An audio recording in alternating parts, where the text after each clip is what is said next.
Hey everybody, welcome to my talk, broadcasting from my quarantine bunker to yours. My talk is Yippee-Ki-Yay MFA'er, bypassing multi-factor authentication with real-time replay session instantiation attacks. So before we get started, I'll go ahead and introduce myself. My name is Hutch. I am the consulting services practice lead at a company called Set Solutions. I lead our governance, risk, and compliance, cyber incident response, threat hunting, penetration testing, and red teaming operations at the company. I have a master's in information systems and multiple different certifications on both the blue and red team side. I got into information security in the United States Air Force, did many years of consulting, went in industry for about 3 years into the financial sector, and now back at the consulting game. Aside from my hacktivity interests, I do enjoy spending time with my family. I enjoy country life and getting away from the big city, algorithmic trading, and last but not least, street tacos. So when I got started in penetration testing and red teaming, I remember that it was fairly easy to breach the perimeter and gain unauthorized access to an organization's network using usually one of two different attacks. One was password spray attacks, where we would take a large number of different potential usernames and we would iterate through those usernames and attempt a common guessable password. And we would usually do this multiple times every few hours in order to prevent any user accounts from being locked out, but still attempting thousands of different password attempts every hour. The other attack that we would commonly use would be credential harvesting attacks, where we would send a phishing email to our different targets, and we would set up a fake evil twin replica site of their login portal.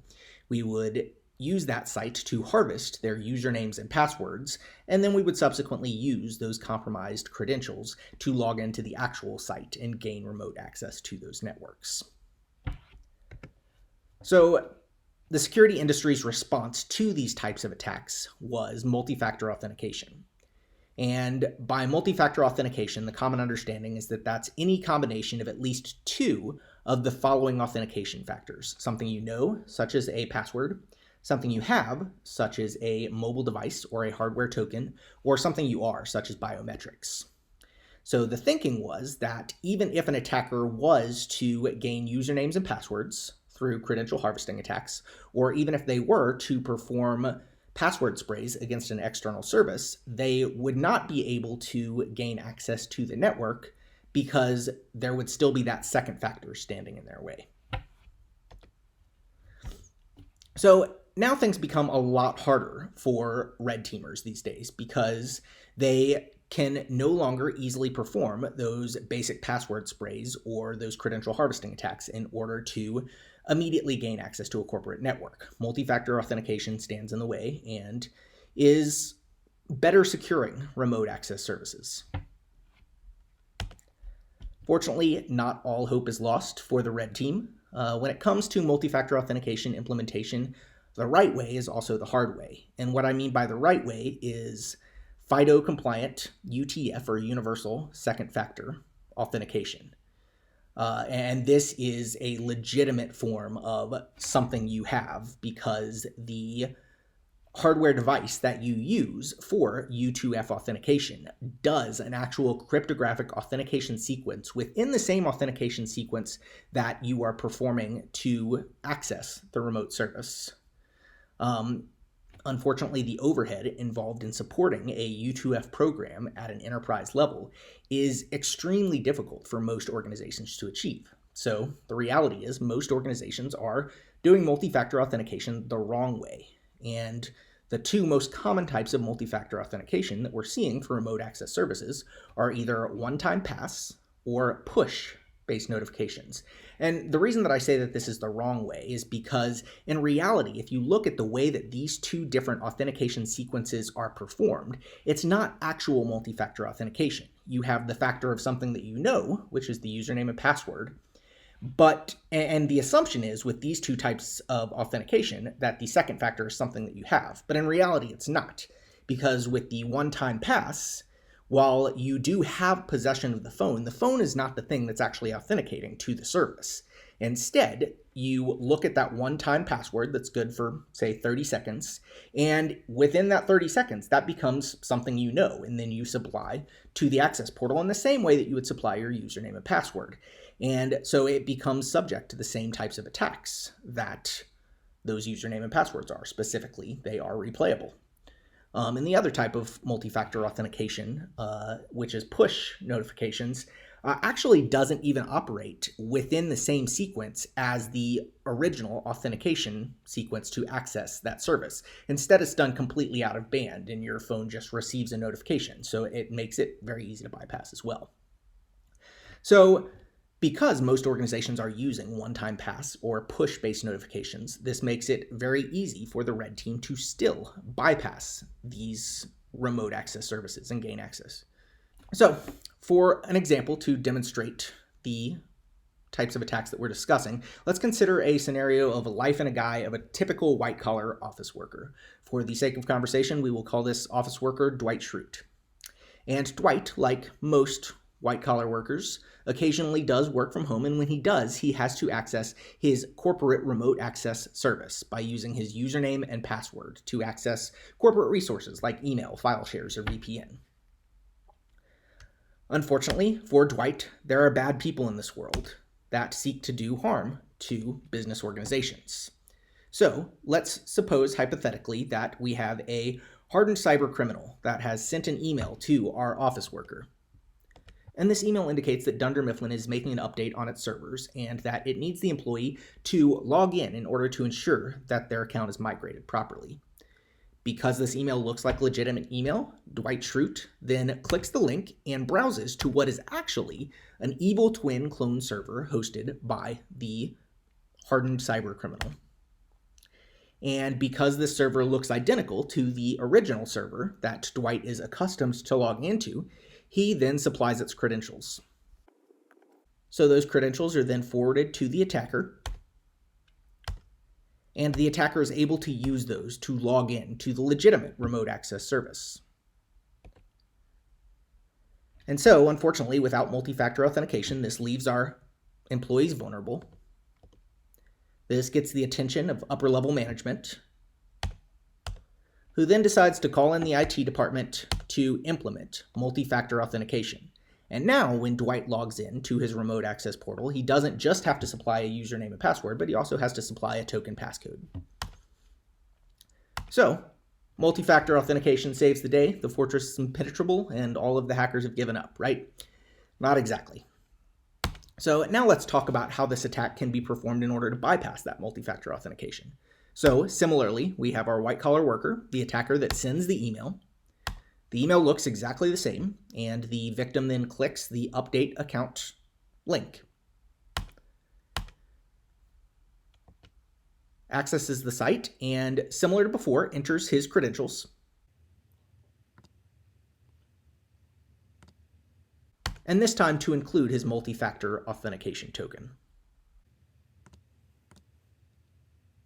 So then, upon logging into the malicious evil twin site, instead of sending those credentials to the cyber criminal, the site replays them in real time while that one-time pass multi-factor authentication token is still valid to the actual server. This establishes a legitimate login session with the actual server, and the session token is then forwarded back to the attacker. The attacker is then able to use that session token in his browser in order to assume the compromised session and thereby gain remote access to the legitimate remote access server. So now let's look through a couple demonstrations. First, we're going to look through a way that we can use this type of attack to defeat multi-factor authentication on a common web service. And then we're going to look at a more unique scenario where we can use the same methodology in order to defeat multi-factor authentication using a binary remote access client. So for the first scenario where we are attempting to bypass multi-factor authentication on a web service, the stack that we're going to use is Flask as our micro framework for our web service. We are going to use Apache to independently host the copied or replicated content from the legitimate remote access server. And then we are going to be using Selenium in order to emulate and execute browser operations that will allow us to replay those credentials and execute a login in real time. For this demo, I have used a Flask one-time pass multi-factor authentication proof of concept that was published by Miguel Grinberg, who does some fantastic Python and Flask stuff, and so definitely worth checking out. But fortunately for us, it makes a convenient option to test different attacks on multi-factor authentication without having to do a full deployment ourselves. So you can essentially just git clone this repository, run it through Python, and you will have a one-time pass multi-factor authentication portal that you can perform testing on. Of course, we did some slight cosmetic changes in order to fit with the theme.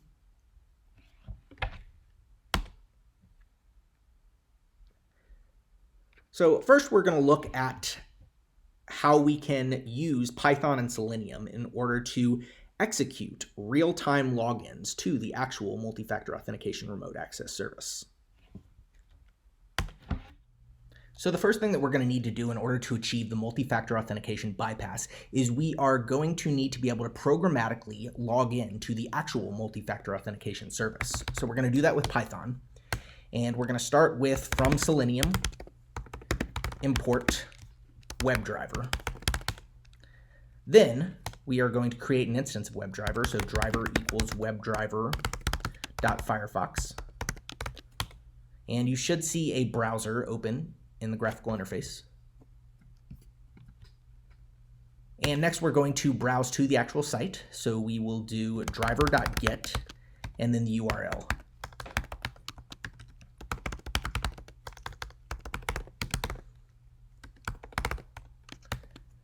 It's worth noting that for this demo, I did modify my Etsy hosts file and I do not actually own this domain.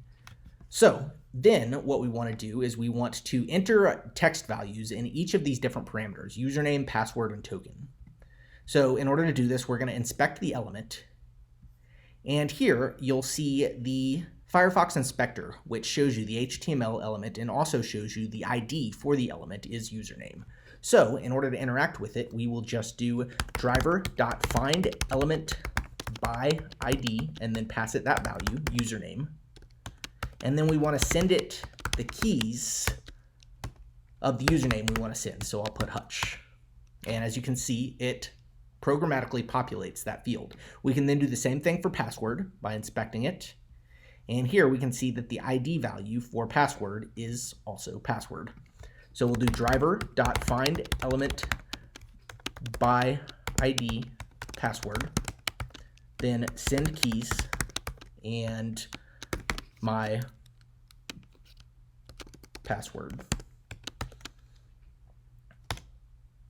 And as you can see, it then populates the password field. And finally, for token, we can do the same thing, inspect element. The ID is token. So we can do the same thing, but this time we'll make our token value 1, 2, 3, 4, 5, 6, and the ID is token. So now that all the fields are populated, we just need to click the login button. So we just right-click this and inspect element, and here we can see that the ID value for that login button is the word submit. So all we have to do is driver.findElement by ID submit, and then this time instead of send keys we'll use .click. And as you can see by the error returned, invalid username, password, or token, we were able to programmatically make a login attempt to the actual site. So now that we've created our Selenium login script, we also need to create a replica of the site that we are attempting to gain remote access to. So in order to make the replica website, we'll start by opening up a web browser, and then we will browse to the page that we want to clone.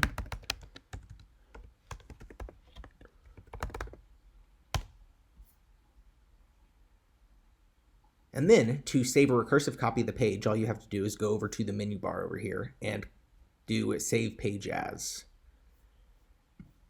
And this will save a full recursive copy of the website. If you want to drop it directly into your web root, browse to var www.html. And then even better yet, if you want it to be the web root index file, then you can just name this file as index.html. Then save.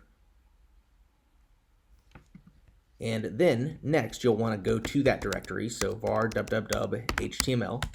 You'll see that we've now saved the index.html and then all the supporting files to include JavaScript and CSS files in this index files page. And actually, what's helpful about this is it actually rewrites all of the links in the HTML content to these different paths dynamically. So essentially the only thing that we need to do is chmod 755, make this recursive, -r 755 everything. And then we can open up a web browser and make sure that the Apache service is on, so Apache 2 start. And then we access 127.0.0.1. And there you have it. You now are hosting a cloned website that looks identical to the original login. Now that we have the target website cloned, and we also have our Selenium login scripts, the next step is to create a Flask authentication handler that will receive any authentication attempts to our evil clone, and then connect those to the Selenium logins to replay those credentials in real time. So I have a proof of concept that I have published on GitHub. I have the link available here. In order to test this out, what you're going to want to do is just git clone the repository. If you want to test this for yourself, extract the app from the OTP target app.zip file, and then you can run that via Python. You'll need to register a victim user with an OTP client or a one-time pass client at the /register URL. And then you can use this proof of concept to host the malicious clone that will then target and bypass the multi-factor authentication on that target app. So real quick, let's just step through the code here. First, we do our imports, JSON for parsing. We've got a few Selenium functions that are imported. And then we also have our Flask functions that are imported.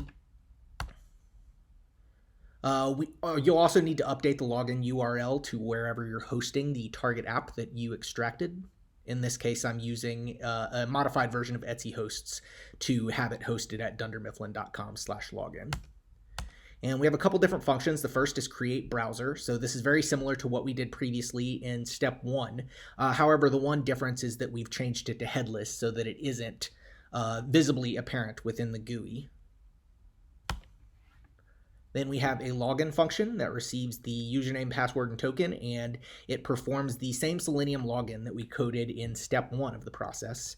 And then finally, the last part is the Flask component, and this is actually the Flask receiver. We have a intent mapped to the /harvester location, and this will receive from a post method request the username, password, and token that is sent. It will print those to the user, and then it will also use that login function, pass it those credentials in real time, and execute the real-time relay. It will then print the cookies back to us, and we can then use these cookies as the attacker to hijack the compromised session. So finally, we also have the malicious Flask handler hosted on a separate port. In this case, I have it hosted on 8080, but a separate port than the content that we're hosting for the cloned Evil Twin replica site. And the reason that we have these hosted on 2 different ports is because of the fact that we are running the clone content through Apache, and then we are hosting the handler through a separate service, which is used by Flask. Now, you could actually do this all within the Flask app by just having the HTML, CSS, and JavaScript content that you cloned within static files in the Flask app. Unfortunately, this becomes a lot more complicated than just using the relative links that exist whenever you save it, because you then have to update all of the different links and map them to the static directories within Flask. So it's actually much easier to just host it on 2 separate ports. So now let's go ahead and look at how we can git clone this bypass script and execute it within our own environment. Okay, so now we are going to clone the repository and launch the bypass script. So we'll go to the GitHub repository, and then we will copy the clone path and do git clone paste selection. All right, and then we now have our cloned directory, and we can do Python 3 bypass, and it is now running on port 8080. Okay, so now we have our cloned web app content for the target web app, and we are hosting that on Apache. We also have our harvester that will gather credentials, and that's running on Flask on a separate port. What we need to do is now update the cloned content to where whenever a post is submitted with that form, it then submits it to our Flask harvester on port 8080. Okay, so we are going to go into our web root directory where we previously cloned the web content. So var www.html, then list the contents. And again, we had written the HTML file to index.html, and all of the recursive supporting files such as CSS, JavaScript are all here within the index files directory. And all the content is automatically mapped. So the only thing that we need to change in this Apache directory is where the form will post to. So we can use any text editor. I'll use nano, then index.html. And then I'll use Control-W for the find function and search for the word action. Now, action in an HTML form tag defines where the post will, or where the form will be submitted to. And here, when it's empty, it actually just submits it to the same directory or the same URL path as it's currently on. So what we need to do is update this to say http://dunder-mif, and I used a 1 for the L for the malicious app. So Dunder Mifflin looks almost identical, .com/harvester. And you also need to specify the port. So we're hosting it on port 8080. So it would be HTTP, your malicious app that you're hosting through Flask, and then the port that you're hosting it on. By default, I have it set to 8080, and then the path of the Flask receiver, which is /harvester. Otherwise, there's nothing else that we need to change, so we can do Control-X and then Y to save the content. So now, whenever an authentication form is submitted to your Evil Twin copied content, it will submit the authentication request to your Flask handler in order to be able to be replayed in real time. Okay, so we now have everything set up. The only thing left to do is use our social engineering techniques, most likely phishing, to entice our victim to access the fake site and convince them that it's the real site. And then when they enter their credentials, all should work as planned and we should be able to hijack their session. So now it's time to exploit our target. You will look at two different screens here. First, we have the victim that has accessed or been enticed to access our fake dundermifflin.com login site. And then, as you recall, we have our Apache service hosting the cloned content, and we also have the Flask bypass that is running our harvester on port 8080. And as you can see, the attacker currently is not logged in, if we refresh this page, to the actual Dunder Mifflin site.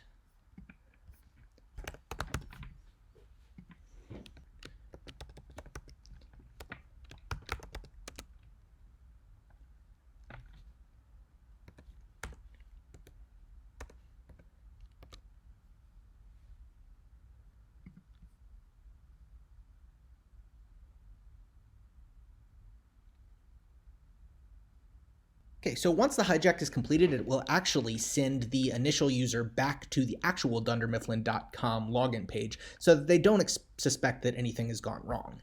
However, on our attacking side, we can now see that we have received the username, we have received the password, we have intercepted the token, we also replayed the token in real time, and we're able to acquire the session token for that user. So once again, we are not currently logged into the actual site as the attacker, and we are going to attempt to hijack that user's session. So what we're going to do is we're going to open a cookie manager, and there's a bunch of different plugins that you can use for this.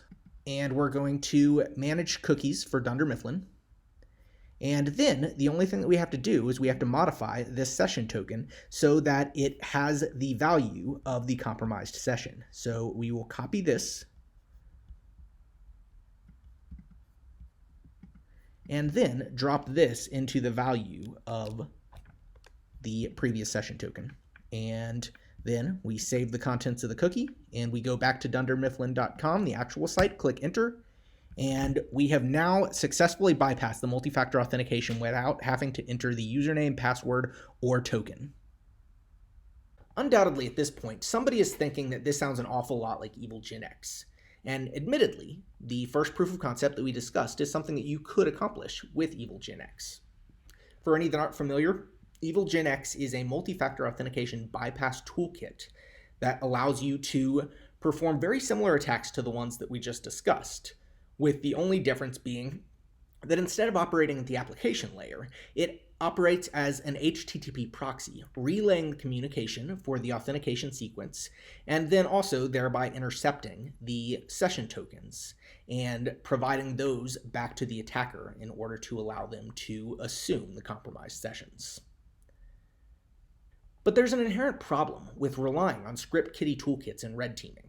For one, if the developers of the toolkit decide to stop supporting it and it no longer works, then you're dead in the water. Similarly, if something breaks in that toolkit and you don't understand the underlying components well enough to be able to troubleshoot it, there's also nothing else that you can do.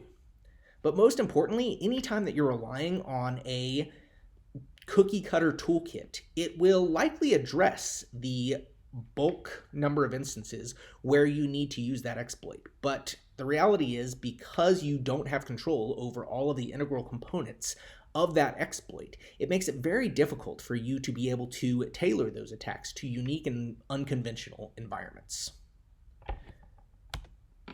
So EVILCINX is an HTTP proxy, which means it can only operate within the context of relaying multi-factor authentication sequences over a web service.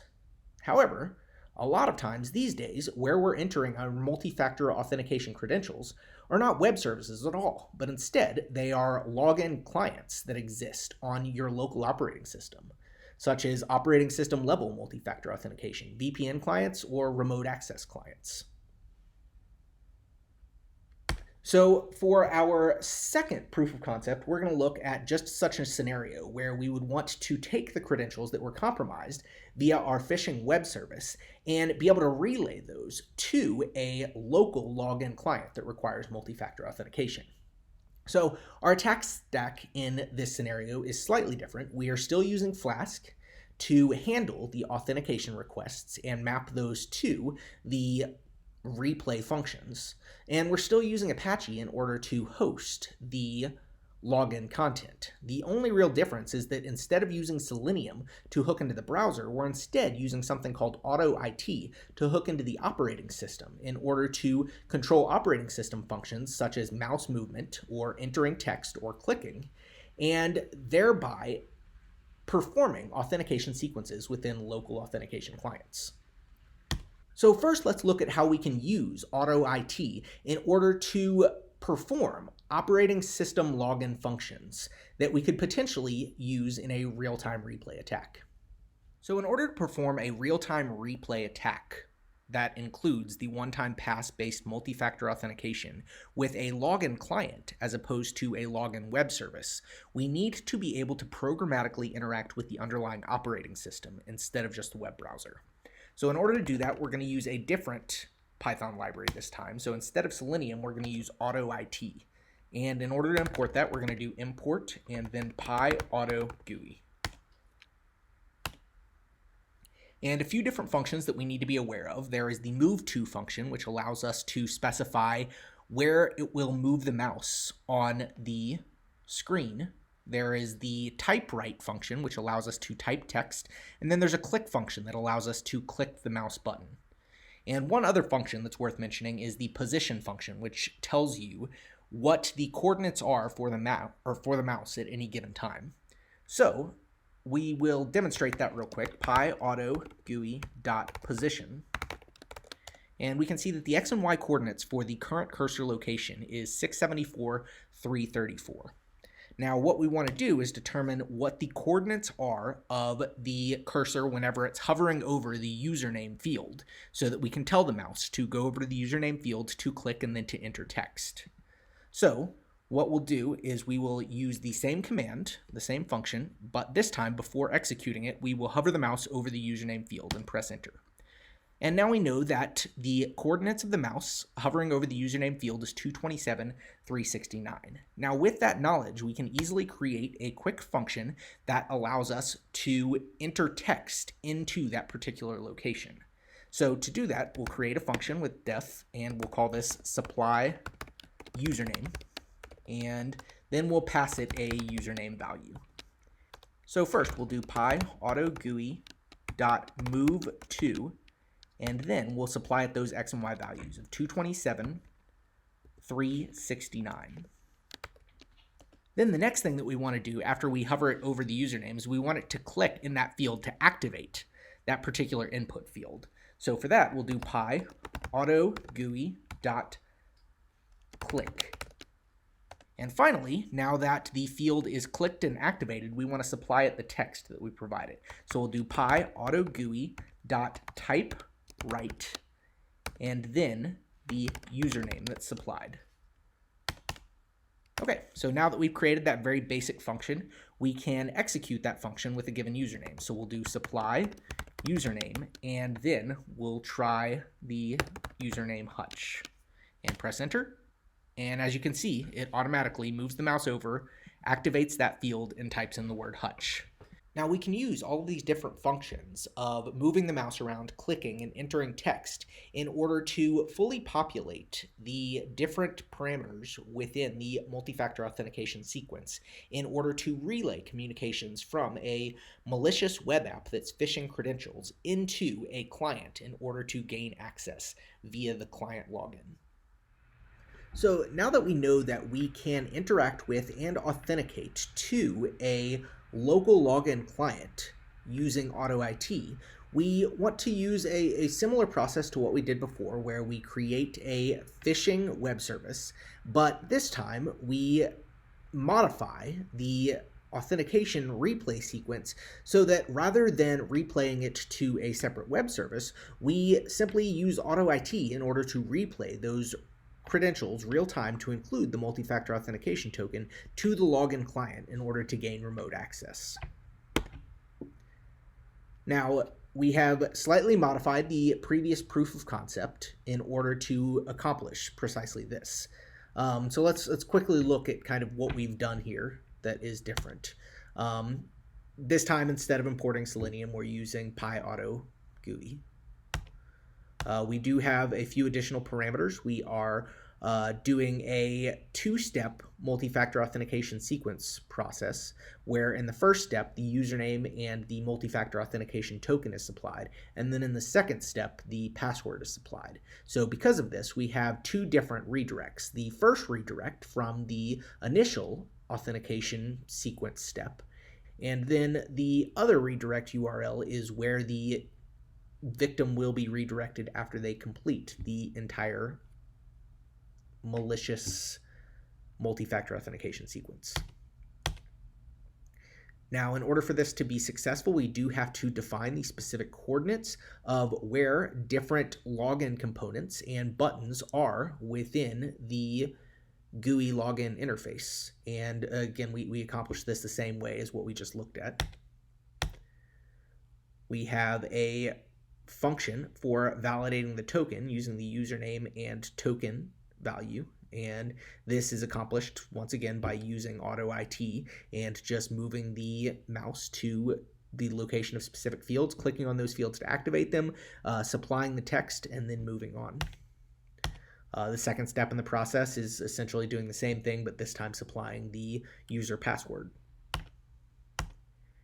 And then we have a Flask app that has two different URL receivers or routes at this point. The first is the initial harvester one that represents that first step in the process of the username and the multi-factor authentication token. And as you can see, that then invokes the validate token function from above. And then the second is the second step in that multi-factor authentication sequence, which is validating the password for that particular user. And again, you see that we then invoke the validate password function that we created above. And similar to before, we are executing this or hosting this on a port that is different from the one that we are hosting the malicious replica web service on. So a few different things to take note of here on this proof of concept. On the right side here, we have the malicious app that we are using to phish the victim's credentials to include their multi-factor authentication token. On the left side, we have the actual client that we would use in order to enter the intercepted username, passcode, and password. And here at the bottom left corner, you can see the bypass code running with client bypass.py. So we're going to run that, once again running on port 8080, and then we're going to simulate the victim entering their credentials.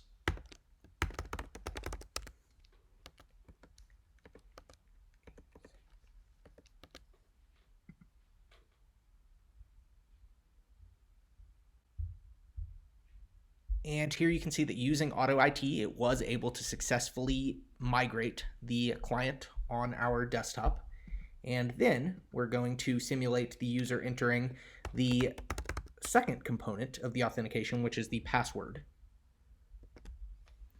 And then they click login. And similarly, credentials are intercepted, replayed. The victim is redirected to a VMware Horizon Client website. The password is disclosed at the bottom left corner, and it successfully loads our desktop and allows us to bypass multi-factor authentication. So we've now established that it is possible to bypass one-time pass-based multi-factor authentication for both web and non-web clients. But what about push-based multi-factor authentication? For anybody that's not familiar, push-based multi-factor authentication is a second factor that's initiated by the server side instead of the client side. So you enter your username and password, just as you would with any type of authentication sequence. And then for the second factor, instead of sending a temporary password that you retrieve from your mobile device to the server instead sends a request to an app that you have loaded onto your device. And that request indicates that an authentication attempt was performed and then asks whether or not you approve or authorize that authentication attempt. Now, on the surface, this may seem like the more secure solution because there is no temporary password to be replayed. The problem is because of the out-of-band nature of this authentication sequence, it makes it just as easy to bypass. So let's look at our attack sequence and look at it within the context of push-based multi-factor authentication. So similar to before, we have a cyber criminal that sends a phishing email to our victim. The phishing email has a link that leads that victim to an evil twin clone server. The victim supplies their credentials and attempts to log in to what they think is the legitimate remote access service. That evil twin clone site replays in real time those credentials to the legitimate remote access service. The remote access service sees that it has an authentication attempt, so now it sends a push authorization to our victim. Now, again, keep in mind that our victim believes that they've just logged into the legitimate remote access service, so they're fully expecting that they're going to get an authentication authorization request. So, not thinking twice about it, the victim is going to click, yes, it's me, and approve this authentication attempt. So, our victim has now informed the server that the authentication request is good, and the session is established. And just like before, the rest is history. We are able to use the evil twin server in the established session to harvest those session tokens and thereby hijack the session of the victim user. So we've now demonstrated that it's possible to bypass multi-factor authentication for one-time pass and push-based multi-factor authentication. So I'll close out here with just a few final parting thoughts. If you're on the blue team, we've probably established that your multi-factor authentication solution sucks and that you're likely not getting out of it what you want to get out of it. And don't feel bad, because almost everybody in the industry is in that boat, because everybody is using either push-based or one-time pass-based multi-factor authentication, with only a very small percentage of organizations that have now moved to U2F. The obvious best thing that you can do is to use U2F for prevention. But if you can't do that at this time, then you probably need to focus more on your detection skills and identifying these type of attacks. And if you're looking for any other recommendations, because I don't want to spend too much time solutioning in Red Team Village, you can look to FidoAlliance.org, which has a lot of good recommendations around how to effectively do multi-factor authentication. Or you can also check out some blogs that we did and that I authored at Set Solutions called Doing MFA the Right Way. If you're on the red team, I encourage you to remain flexible anytime you're doing penetration testing or red teaming engagements. Remember that penetration testing is more art than audit.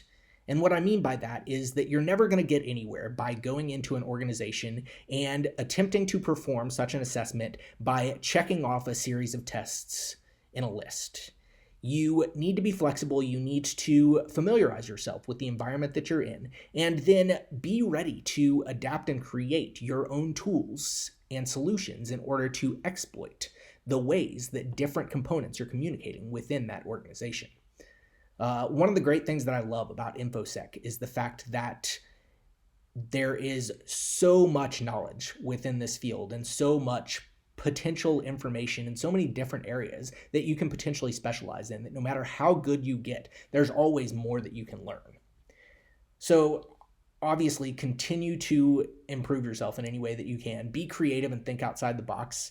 I know that it's somewhat controversial to say this, because some people will tell you that you can be just as effective of a penetration tester without being able to code. Learning to code is like a superpower whenever you're doing red teaming and penetration testing, because of scenarios just like this, where you can adaptively and quickly prototype exploits that are unique to the environment that you are attempting to assess. And always kind of approach things with that mentality of picking it apart, understanding how it works, and then putting it back together. To the staff at DEF CON, and also for the Red Team Village staff, I really appreciate the opportunity. This has been awesome. Thank you for making this happen despite everything that's going on. And to everyone else, stay happy, stay healthy, stay hacking. This definitely has sucked, I think, for everybody. I admittedly was somewhat disappointed to not be going to Vegas this year for DEF CON, and definitely will miss seeing all you guys out there.